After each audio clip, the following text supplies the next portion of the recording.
How can it be that in 2013, women currently hold between 10 and 15% of the C-suite positions in corporate America? Shouldn't we be engaging men in this conversation? And I believe the answer is yes.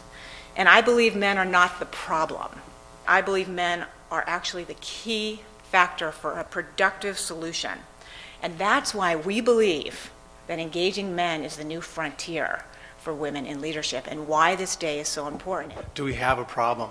That's often the kind of question that a normative group will ask, you know, and sometimes it's actually asking as a resistance to change, and sometimes, maybe at the same time, it's another way to say, what does this have to do with our business? One of the phrases I've started using is fearless reciprocity. This is about fearless in the sense, at least, of less fear rather than more, and reciprocity in terms of a mutuality that's about exchange. While we're focusing on engaging men to advance women in business. You can imagine that I'm ready, and those of us who are presenting today are ready at any time to talk about what's in this for us. So this is one of the favorite parts of this conference today, because we're getting to the how parts. When I stepped back and thought about it, I started to think, you know, what did our CEO at Alcoa do as a leader? So for executives, 10% of their executive compensation is linked to their progress in diversity and inclusion. So it's a pretty bold statement, and I don't think too many companies have gone that far to tie it to financial incentives. To answer your question, what does it look like when men lean into women's advancement? It looks like unapologetic sponsorship. It's going and doing special efforts, not special standards, but actually engaging in special efforts unapologetically to support the advancement of women in organizations. As a business leader, I really take it engaging women to be successful in business from a war on talent standpoint in the financial service industry. But at the bottom line, it's really a competitive advantage, and whoever gets it right from a business standpoint is the ones that wins. Men's inclination is to act first. Well, we got to fix it. You only have to listen. They listened for 2 hours. At the end of the 2 hours, I think, just listening to these women talk about what it was like to be a woman in this organization. And you had 2 of the managing directors that were sitting at the end of the session with tears in their eyes because they did not know. It was the first time they were able to listen. The paradigm that's emerging is that it's about leading in a way that people choose to see us as effective because we demonstrate it. Right. So it has to do with cultural dexterity and interracial savvy and the ability to work across differences like gender. Anybody heard of Walmart? Little company? Yeah. Walmart a few years ago launched a major women's leadership initiative. This was a really big one that no one is talking about yet because they haven't operationalized it. But it says increase gender diversity among major suppliers.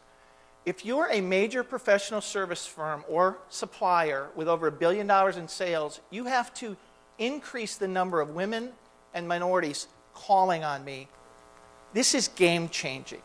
You can put 2 lenses on this. Number 1, how are you as business leaders going to respond to that? Number 2, what can you do as organizations to mandate the suppliers calling on you begin to increase their representation? This is no longer a nice to do. This isn't some esoteric, oh, we need to drive revenue with women.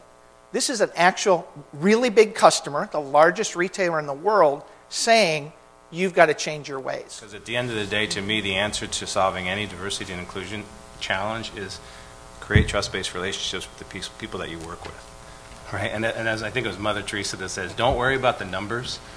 Just practice, you know, everyday acts of courage with people and start with the person next to you. So how do you do that? It's the importance of listening over fixing. Practicing elements of humility.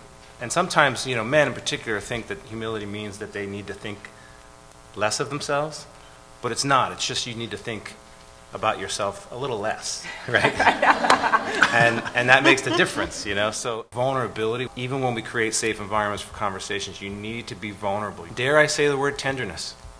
A lot of men do not like to say that out loud. And then the idea of being comfortable with failure in this space, in building trust-based relationships, this idea of not being comfortable being uncomfortable. You know, but we all know that transformational knowledge and activity happens on the doorstep of disruption. and discomfort. The effectiveness gap is the difference between how we as white men see, or the way we integrate diversity and inclusion into our leadership work, and the way that the all others, which is everybody but white guys, see us. What was sobering was the degree of difference. In many cases, on many of the competencies, there was a 30 to 40 point gap. Chuck, you mentioned that the way to a man's heart is through his stomach. I think a way to a man's heart is through self-interest. I had a gentleman say the other day, we were talking about the effectiveness gap, and he wasn't happy about the scores in his business unit. And he said, well, Brian, what you're talking about is competitive inclusion. You know, so I just want to be more inclusive than those guys over there. This felt like such a guy moment. You know, we bonded. You know, we were going to compete to see who could be most inclusive. And we emphasize the self-interest that men have in this game, right? That you can actually become a better leader. You can get championed. You can get celebrated.